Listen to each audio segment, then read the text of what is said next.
colocar de pé uma vez mais. Vamos abrir Tiago, capítulo 1. Capítulo 1, versículo 1 até o 11, diz assim: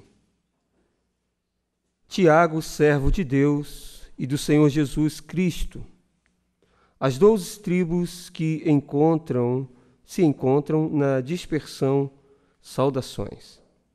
Meus irmãos, tende por motivo de toda alegria o passardes por várias provações, sabendo que a provação da vossa fé, uma vez confirmada, produz perseverança.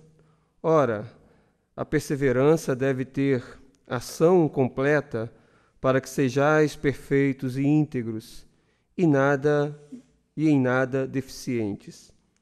Se, porém, algum de vós necessita de sabedoria, peça a Deus, que a todos dá liberadamente e nada lhes impropera, e ser-lhe-á concedida. Peça, porém, com fé, em nada duvidando, pois o que duvida é semelhante à onda do mar, impelida e agitada pelo vento. Não suponha esse homem que alcançará do Senhor alguma coisa, homem de ânimo dobre, inconstante em todos os seus caminhos. O irmão, porém, de condição humilde, glorie-se na sua dignidade, e o rico na sua insignificância, porque ele passará como a flor da erva. Porque o sol se levanta com seu ardente calor, e a erva seca e a sua flor cai, e desaparece a formosura do seu aspecto. Assim também se murchará o rico em seus caminhos. Não quero aqui agora invalidar a oração do nosso querido presbítero, mas eu quero orar uma vez mais com vocês, porque a oração nunca é demais. Curvem as vossas cabeças. Querido Pai, obrigado pela oportunidade que o Senhor me dá uma vez mais para pregar a sua palavra, que é boa, perfeita, que é eficaz para os nossos corações. Sabemos que somos totalmente dependentes do Senhor e somente queremos ouvir aqui a voz do Teu Espírito Santo. Então que eu desapareça nesse momento, no sentido de que o Senhor fale aos nossos corações e que toda palavra vinda de mim mesmo, o Teu Espírito possa trocar pela palavra que é viva e eficaz, para que cada um de nós possamos verdadeiramente sair daqui sabendo que foi o Senhor e não o homem que falou aos nossos corações. Fale aquilo, ó Deus, que o Senhor já planejou de falar esta noite. Sabemos que não é aquilo que queremos ouvir, mas aquilo que precisamos ouvir da parte do Senhor. Em nome de Jesus é que nós choramos. Amém e amém. Assentai-vos, por favor. Eu quero trazer rapidamente uma introdução para que você, então, entenda o livro de Tiago. Tiago, na verdade, ele foi irmão de Jesus. É ele que é o autor do livro de Tiago. Ele foi também líder da igreja de Jerusalém e ele é identificado pelos historiadores como Tiago o Justo. Ele é, então, o autor dessa carta que ele mesmo escreve. Tiago, ele foi alguém cético, apesar de ser irmão de Jesus, de ter sido criado juntamente com Jesus, ele era cético. Ele não acreditava em Jesus, não cria que aquele era o Filho de Deus. Mas ele se converte exatamente ao ter um encontro com Jesus ressurreto. Ou seja, ele se converteu porque ele testemunhou a ressurreição do seu irmão Jesus. E a gente vai ver que Tiago também ele foi martirizado, ele foi morto, surrado até a morte, e ele foi um apóstolo a qual escreveu esta carta e tem muito nos ensinar com ela. Ele está escrevendo esta carta para aqueles cristãos que sofriam, estavam sendo perseguidos, muitos tinham empobrecido por causa da perseguição sobre eles, e é para este grupo de cristãos que Tiago está escrevendo essa carta. Portanto, é uma carta de encorajamento e uma carta onde Tiago vai ensinar os seus irmãos a buscarem a sabedoria, fortalecimento, fé em Deus e obediência. Essa carta foi escrita por volta de 44 depois de Cristo. Nesses primeiros versos, nós podemos aprender muitas coisas aqui, e quem participou da classe hoje das mulheres, na qual eu dei a aula, vocês vão perceber que a mensagem é bem parecida com a de Paulo lá em 2 Coríntios. Tem uma mensagem bem parecida. E a gente vai ver nesses versos alguns ensinamentos. Primeiro, deixa eu colocá-los dentro do texto para vocês entenderem cada verso. Nesse versículo primeiro que nós lemos, a gente percebe aqui a humildade e testemunho de fé em seu irmão, o Senhor. E a gente vê aqui também que ele direciona a saudação aos judeus e gentios que estavam juntos. Por isso que ele vai falar ali sobre as 12 tribos que se encontram na dispersão. Então, tanto esses judeus de várias tribos e gentios que estavam juntos representavam esse grupo de cristãos que estavam sofrendo perseguição. E a gente vê nesse primeiro versículo aqui a humildade dele ao se apresentar, ele como líder da igreja de Jerusalém, a ele se apresentar em saudação para esses irmãos. Nós vemos aqui a mudança de Tiago, ele agora é uma pessoa transformada, cheio de fé, uma pessoa que era cética, uma pessoa que não acreditava no seu irmão, agora ele está cheio de fé para ensinar os próprios cristãos a continuarem a sua caminhada. E nos versos 2, 3 e 4, nós vamos ver dentro desse conjunto de versos que Tiago ele vai mostrar que há uma necessidade de sabedoria e fé nos cristãos. Tiago está aclarando aqui que existe uma necessidade da pessoa ter sabedoria para caminhar com Cristo, ter sabedoria para viver a verdadeira fé. Então a gente vai perceber isso aqui nesses versos. Nos versos 5, 7 e 8, nós vamos ver que Tiago está mostrando... eu troquei, irmãos. Nos versos 5, 7 e 8, Tiago está mostrando essa necessidade de sabedoria e fé.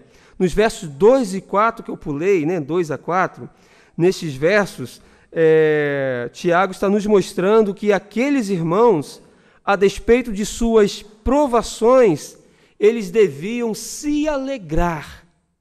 Apesar da perseguição, apesar do sofrimento, eles deviam se alegrar em Cristo, em virtude do propósito que então há naquela provação e naquela perseguição. Ou seja, tudo é um plano de Deus, tudo está no controle de Deus, tudo é uma permissão de Deus, porque Deus tem um propósito para com eles. E essa perseguição, esse sofrimento, vão gerar frutos que são propósitos de Deus para a vida deles. Agora, a partir do verso 9 até o verso 12, nós vamos ver que nestes versos encontramos um contraste entre o irmão, a pessoa humilde, que Tiago está chamando de irmão, e o rico, a qual Tiago não chama de irmão, mas chama de rico. E aqui a gente percebe um contraste entre o pobre e o rico. E Tiago nos mostra, nestes versos, que os humildes são, então, aqueles cristãos que estão sendo perseguidos e que, devido à perseguição, eles ficaram empobrecidos, Muitos viveram na miséria por causa disso. E o rico, na verdade, parece que é aquela pessoa que persegue. São aquelas pessoas que estão se aproveitando e perseguindo os cristãos, e estes ricos aqui, então, está em contraste com a característica do cristão, que é uma característica humilde. Ou seja, o pobre tem uma... Quando a gente olha para Tiago fazendo esse contraste, é que Tiago está mostrando que o pobre, apesar da sua posição de humildade, apesar da pobreza que eles estão vivendo, eles têm uma posição elevada diante de Deus devido à sua espiritualidade. Portanto, Tiago está aconselhando aos pobres, aos cristãos, a gloriar-se na posição elevada que eles têm. E, por outro lado, os ricos, apesar dos bens que eles possuem, eles nada têm, pois eles perecerão no fim, porque estão apenas tendo aquilo que é terreno. Então, aqui você percebe o que esse texto está nos dizendo. E, para trabalhar ele com você, eu quero falar sobre perseverança nas provações. Hoje a gente falou aqui na escola bíblica que a teologia da prosperidade, que tem adentrado as nossas igrejas, ela tem ensinado que o crente próspero é o crente que tem bens, que tem propriedades, que tem dinheiro, né? E a felicidade do crente está nessas coisas. E aí você percebe que há um marketing muito grande das igrejas que desenvolve campanhas e mais campanhas. Campanha da prosperidade, campanha da casa própria, campanha do carro novo, campanha do 1 milhão, e tanta... não esgota a criatividade de compor campanhas para atrair as pessoas para a igreja. E as pessoas estão vindo por causa disso, porque elas estão ouvindo uma pregação que está prometendo de que se ela vier para Jesus, isso significa que ela vai deixar de ser empregada para ser patrão. Significa que ela vai deixar a pobreza e vai se tornar uma pessoa rica. Significa que ela vai deixar o Fusca velho e comprar um carro zero do ano. Todavia, o evangelho que nós ensinamos é totalmente diferente desse evangelho deturpado que tem abarcado o materialismo, né? Então, a gente vai ver dentro desse texto que Tiago vai nos ensinar a viver esse evangelho, que é um evangelho de sofrimento, né? É um evangelho de coisas, de aflições, de situações diversas que nos abalam, que nos fazem sofrer. No entanto, nós conseguimos, apesar de tudo isso, receber paz, refrigério, consolação e conforto da parte do Senhor. Então, olhando para esse texto, nós vamos aprender aqui pelo menos 3 pontos que estão em destaque para nós abarcarmos para a nossa vida cotidiana. Primeiro ponto é que a bênção do Senhor, o primeiro ponto que nos mostra aqui é a bênção do Senhor nas provações. Este é o primeiro ponto. Ou seja, as provas que nós passamos, elas têm como propósito bênçãos para a nossa vida espiritual. Deus usa as provas que nós passamos para nos amadurecer, para nos aperfeiçoar, para nos fazer pessoas melhores, para nos fortalecer diante dele. Só que quando nós olhamos para esse ponto aclarado aqui, que eu percebo a bênção do Senhor nas provações, a gente vai perceber que há aqui um contraste, provação e alegria. Olha só o que o verso de número 2 diz: Meus irmãos, tende por motivo de toda alegria o passardes por várias provações. Tiago está dizendo para a gente que a gente precisa ter como motivo de alegria as provações. Passar por provações, viver provações, Tiago está dizendo que deve ser motivo de alegria.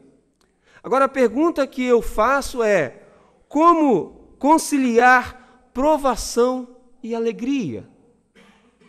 Se são coisas totalmente diferentes.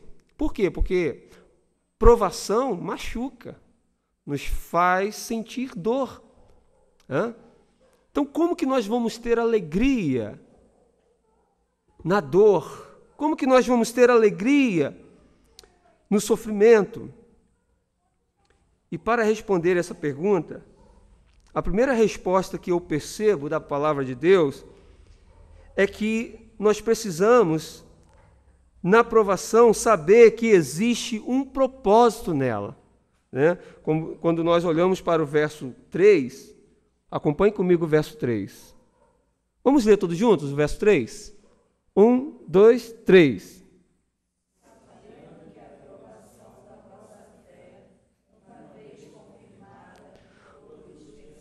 Sabendo que a provação da vossa fé, uma vez confirmada, produz perseverança.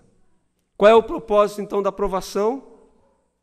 Você precisa perseverar na fé. Você não pode vir para o Evangelho achando que aqui é um mar de rosas. Você não pode vir para o Evangelho pensando que tudo é felicidade, que tudo é bonança. Não, o Evangelho oferece para cada um de nós renúncia. O Evangelho oferece para cada um de nós passarmos por muitas lutas e provações. Então, o primeiro passo, quando eu passo pela provação, quando eu estou sendo provado por Deus, isso tem como propósito fazer com que eu encontre disposição em mim para perseverar as provações da vida que eu tenho que passar. Tem muita gente que qualquer probleminha já está chorando, se lamentando. Tem muita gente que por qualquer situação já está querendo sair da igreja, já está querendo ir embora. Tem muita gente que por qualquer coisinha já está quebrando alianças. E então a gente percebe que nós precisamos perseverar. E se nós queremos viver o evangelho genuíno, pode ter certeza que cada prova que você passar é para que as bênçãos do Senhor venham sobre a sua vida. E o primeiro passo para você atingir as bênçãos do Senhor é você perseverar na fé em Cristo Jesus. Como conciliar a provação e a alegria? Em segundo lugar, está no verso de número 4. Vamos ler todos juntos o verso 4. 1, 2, 3.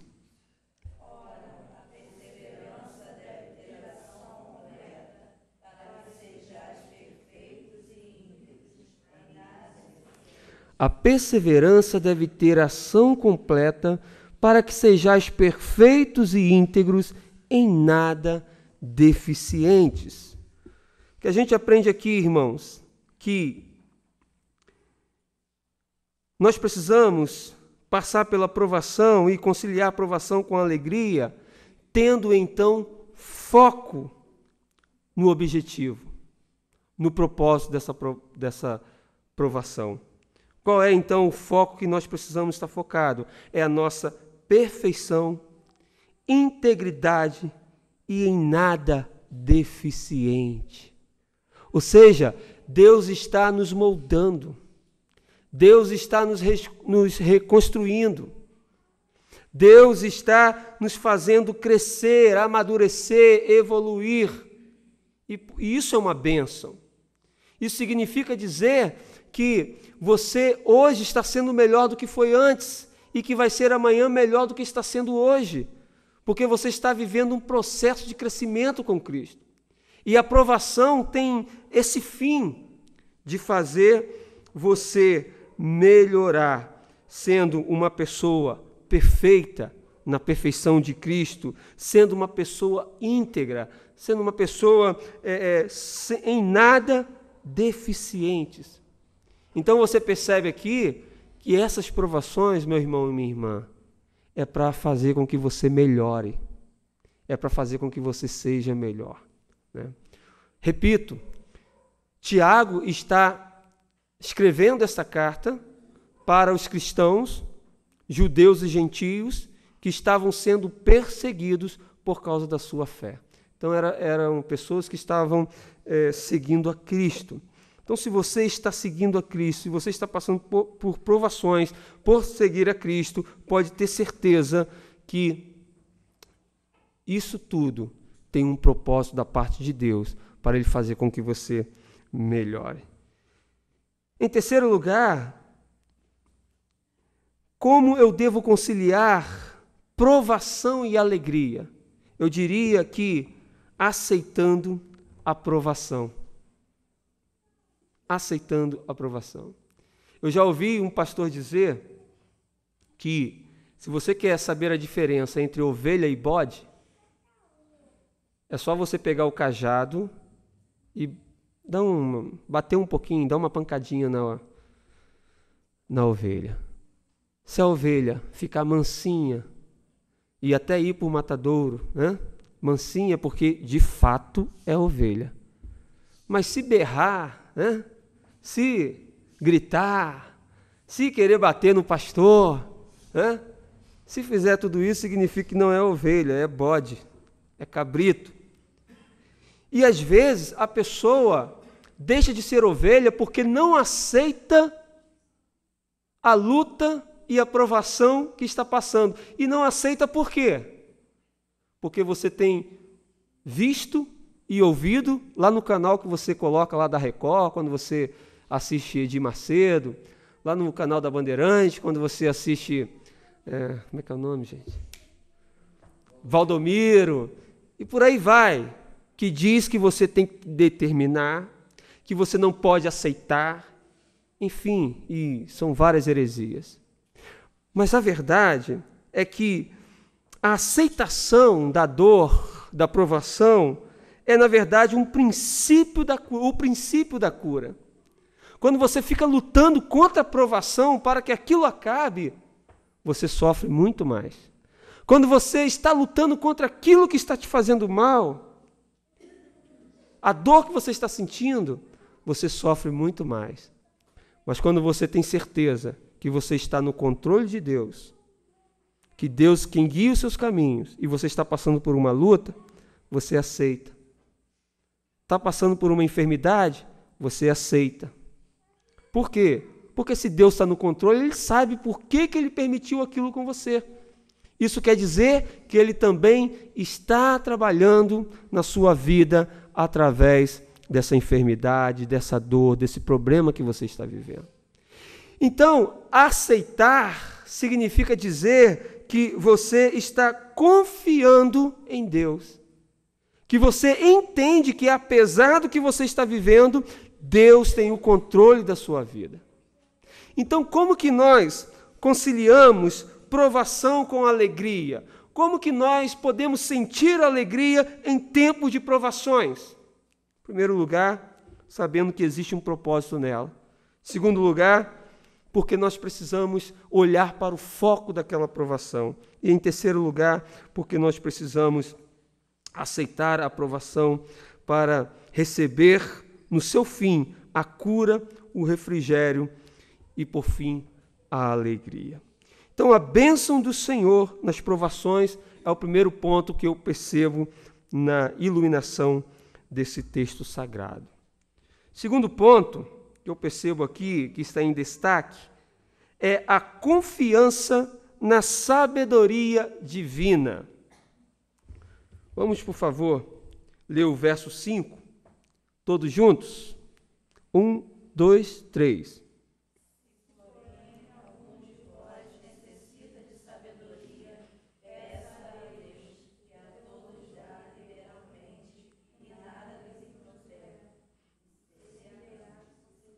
O que a gente vai perceber nesse verso de número 5, e dentro desse ponto a confiança na sabedoria divina, é que nos mostra nossa necessidade.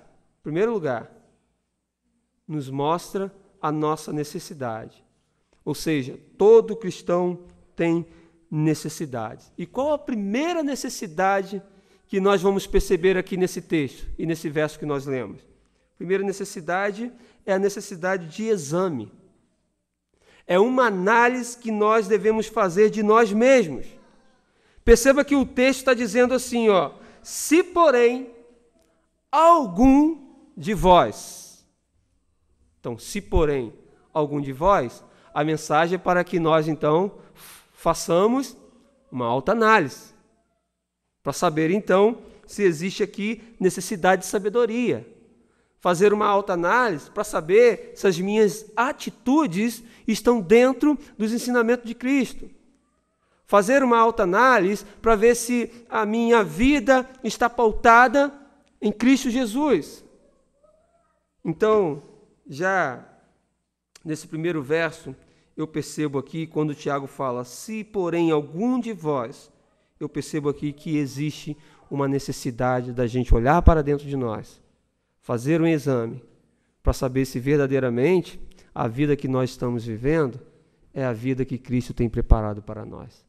Saber se verdadeiramente os sofrimentos que nós temos sofrido, as provas que nós temos passado, se verdadeiramente é por causa do evangelho que nós estamos propagando e seguindo, ou se é por causa da nossa rebeldia, soberba e afastamento de Deus. Então, confiar na sabedoria, né, divina nos mostra a nossa necessidade de autoanálise, de exame em nós mesmos. Mas, em segundo lugar, nós vemos aqui a necessidade de reconhecimento. Perceba que o verso vai dizer, né? Se, porém, algum de vós necessita.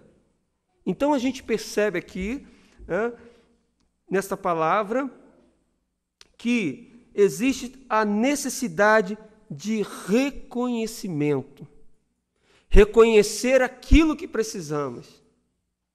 Ora, se você tem estado triste, por que você está triste? O que é que te aflige?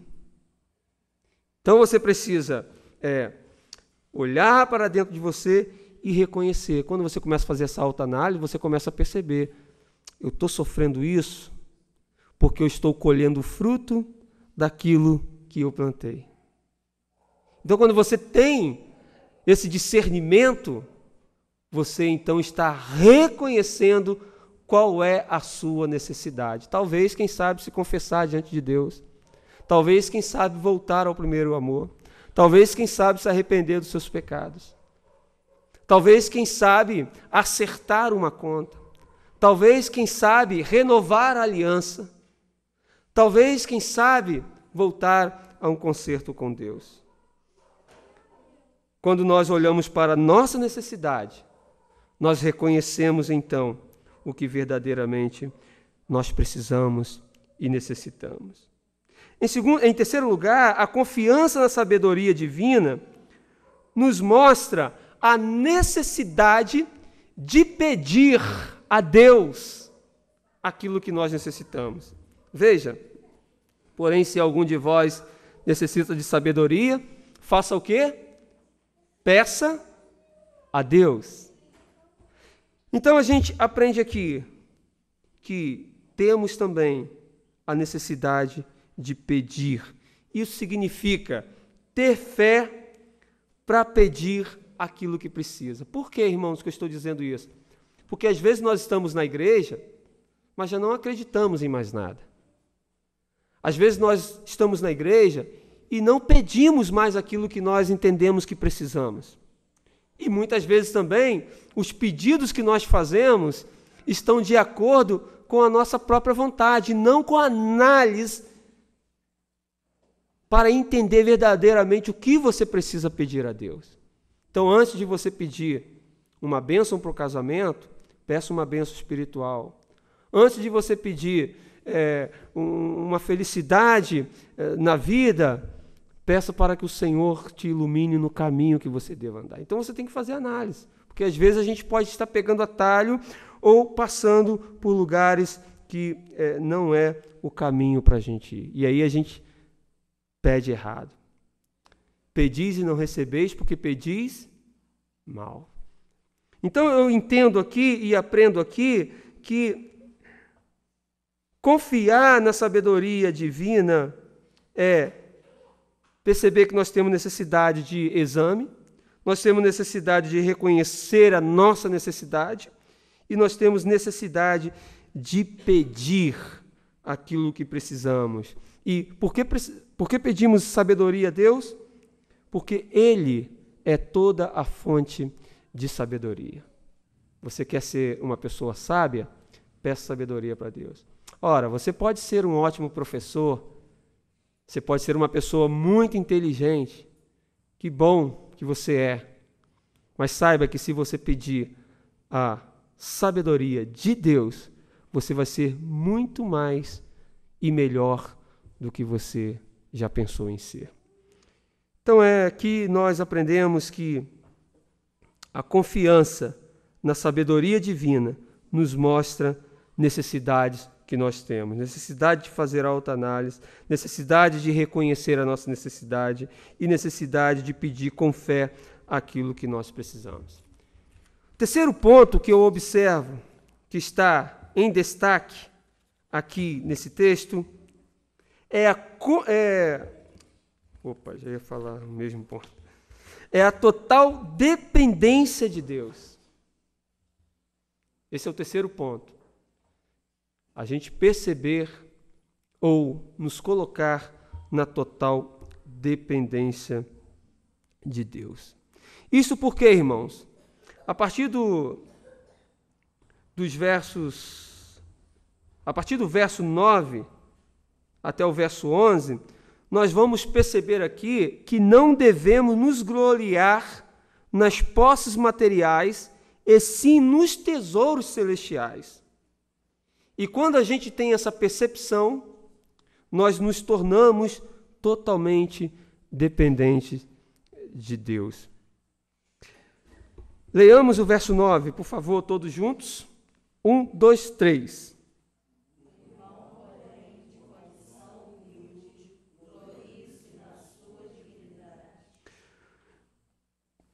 O que a gente está vendo aqui?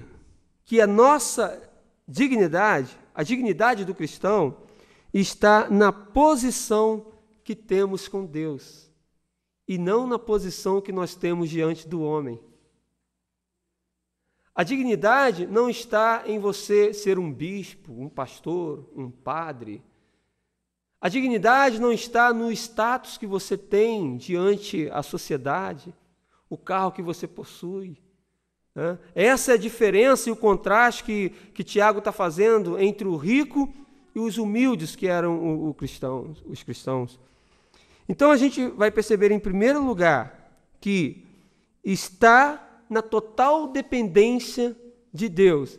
É saber que o que vale de fato não é a nossa posição aqui na terra, mas é a dignidade que nós temos diante de Deus com a posição que nós temos espiritualmente diante dele.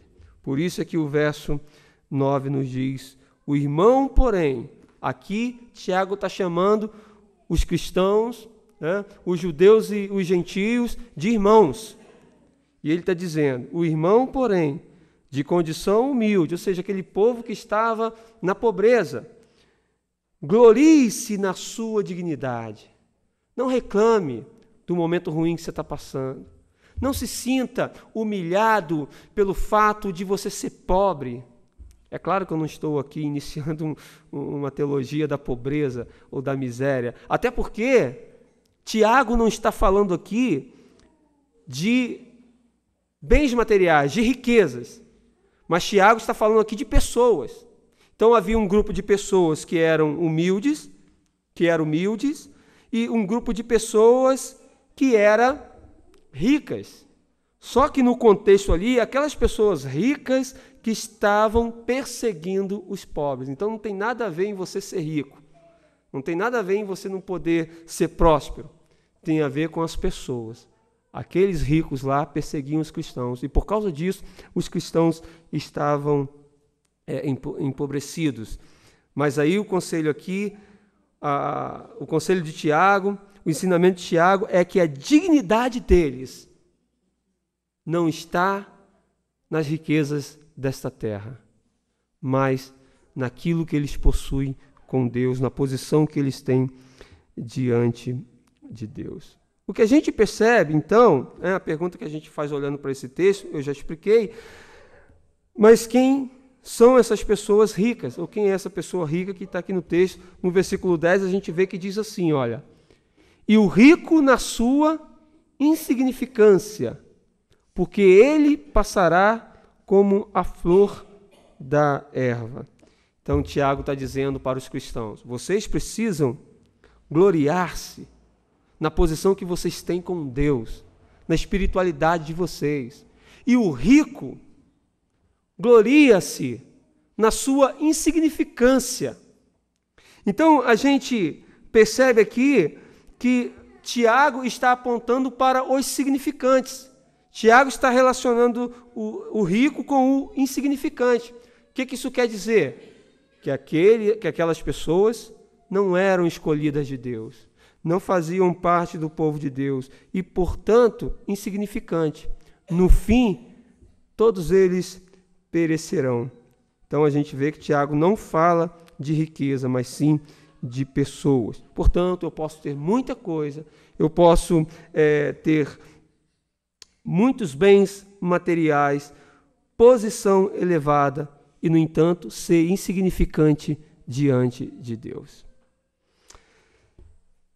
Em terceiro lugar, dentro dessa total dependência de Deus, a gente vai ver aqui que Tiago ele vai lançar mão da ironia quando ele diz assim, no verso 10, que ele diz sobre a insignificância do rico, verso 9 também, mas aqui no verso 11 ele diz, porque o sol se levanta com seu ardente calor e a erva seca e a sua flor cai e desaparece a formosura do seu aspecto, assim também se murchará o rico em seus caminhos. Então Tiago está fazendo aqui uma ilustração para mostrar o fim daquele rico que persegue o pobre, que é o cristão, e a gente vai ver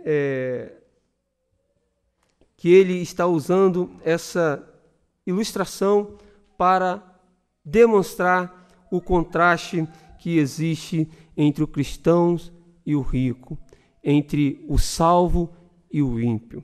Portanto, o cristão, ele deve estar na total dependência de Deus, e isso significa humilhar-se diante de Deus, para que então a vontade de Deus e a obra do Senhor seja feita no coração destes. Amém, meus irmãos? Eu quero concluir esta palavra e aplicá-la também aos nossos corações, dizendo em primeiro lugar que, preste bastante atenção nisso, que a conclusão aqui é a mensagem que você deve levar para a sua casa e vivê-la toda semana, todo mês, todo ano e toda a sua vida. Primeiro, as provações que nós passamos, aprendendo aqui com Tiago, devem ser vividas por nós com alegria, pois o fim último delas é trazer as bênçãos de Deus para as nossas vidas. Então, quais são as bênçãos que nós vimos aqui? O aperfeiçoamento, né? Nos tornando íntegros e em nada deficientes. Então, qual o sentido da provação que nós vivemos? Sermos aperfeiçoados, sermos íntegros e em nada deficientes. É isso que Deus faz com o seu povo.